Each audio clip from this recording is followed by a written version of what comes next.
میرا نام انیلا ہے۔ میں اپنے ابو کے ساتھ رہتی تھی۔ کالج ختم ہونے کے بعد تقریباً گھر کی ذمہ داری میں نے ہی سنبھالی تھی۔ میرے ابو جاب پہ جاتے اور میں گھر ہی سنبھالتی تھی۔ ایک دن میرے ابو نے مجھ سے کہا کہ انہوں نے میرا رشتہ میری پھپھو کے بیٹے احمر سے طے کر دیا ہے۔ احمر بہت خاموش طبیعت کا انسان تھا، بات چیت کرنے میں بھی اچھا تمیز کا لڑکا تھا۔ مجھے بھی کوئی اعتراض نہیں تھا۔ 2 مہینے بعد ہماری شادی ہو گئی۔ بارات کے بعد جب میں گھر آئی تو میری پھپھو کا لہجہ کچھ بدلا بدلا سا نظر آ رہا تھا۔ ان کی نظروں میں حقارت تھی میرے لیے، حالانکہ مجھے میرے ابو نے جہیز میں سب کچھ دیا تھا۔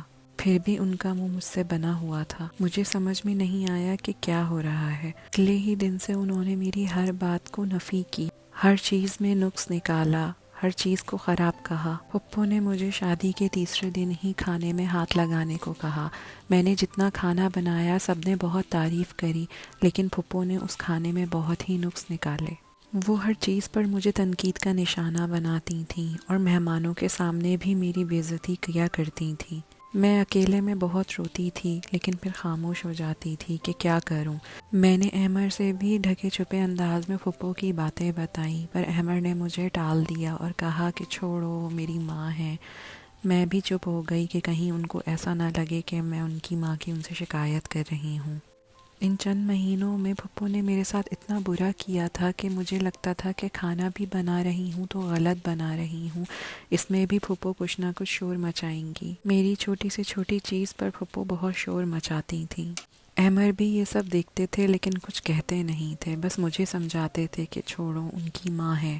ایک دن پھپھو نے سسرال والوں کی دعوت رکھی۔ سارا کام میں نے کیا، سب کچھ میں نے بنایا، اور اس کا کریڈٹ بھی پھپھو نے اپنے اوپر لے لیا کہ سارا کھانا، ساری محنت انہوں نے کری ہے، میں نے صرف ساتھ دیا ہے۔ کھانا کھانے کے بعد میں کچن میں چائے بنانے کے لیے گئی، مجھ سے ایک برتن ٹوٹ گیا۔ پھپھو نے مجھے اپنے سسرال کی عورتوں کے سامنے بلوایا اور مجھے کافی باتیں سنائیں۔ پھپھو نے مجھے ان کے سامنے بہت بے عزت کیا۔ پھپھو کے لہجے میں بہت حقارت اور نفرت تھی۔ میں آنکھوں میں آنسو دبائے ان کی باتیں سنتی رہی، لیکن میں جب تک سنتی رہی جب تک وہ مجھے کہہ رہی تھی۔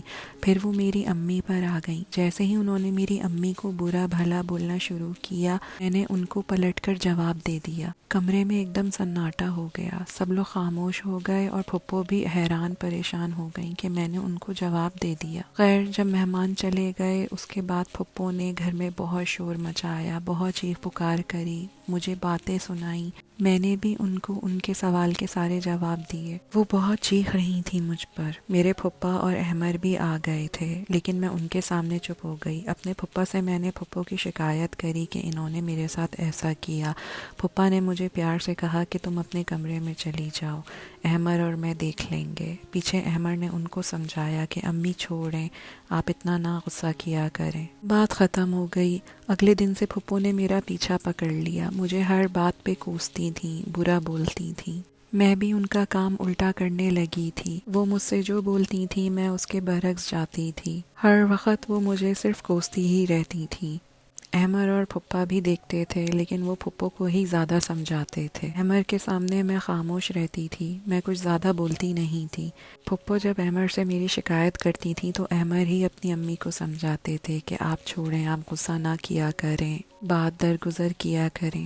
خیر، ایک دن پھپھو اپنے باتھ روم میں گر گئیں، ان کی پیر کی ہڈی ٹوٹ گئی، اس پہ بھی انہوں نے مجھے پہلے کوسا اور اس کے بعد ڈاکٹر کے یہاں گئیں۔ میں خاموش رہی کیونکہ مجھے پتا تھا وہ تکلیف میں ہے۔ احمر نے پھپھو کے لیے ایک فل ٹائم عورت رکھ دی تھی جو ان کو باتھ روم لانے لے جانے کا کام کر سکے، لیکن پھپھو کے کھانے کی ذمہ داری میں نے لی تھی۔ میں پھپھو کے کھانے، کپڑے پہننے، سب کا خیال میں کرتی تھی۔ میں اتنی بری نہیں تھی جتنا پھپھو نے مجھے بنا دیا تھا۔ پھپھو بھی اپنی آنکھوں سے دیکھ رہی تھی کہ میں ان کا خیال رکھ رہی ہوں، خاموش ہوں، کچھ کہتی نہیں ہوں، لیکن خیال میں ان کا دل سے رکھ رہی تھی۔ کچھ مہینوں میں وہ بالکل ٹھیک ہو گئیں، چلنے پھرنے لگی، لیکن اب وہ مجھ سے بدلحاظی اور بدتمیزی نہیں کرتی۔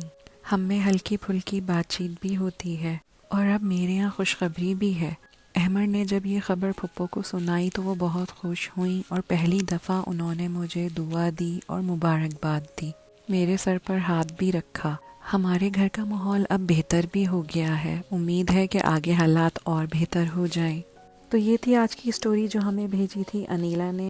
امید ہے کہ آپ کو آج کی اسٹوری ہماری اچھی لگی ہوگی. آپ بھی اگر اپنی لائف سٹوریز شیئر کرنا چاہتے ہیں تو نیچے دی گئے ای میل ایڈریس پر ہمیں سینڈ کیجیے اور پلیز لائک کیجیے اور سبسکرائب کیجیے میرا چینل. تب تک کے لیے ٹیک کیئر.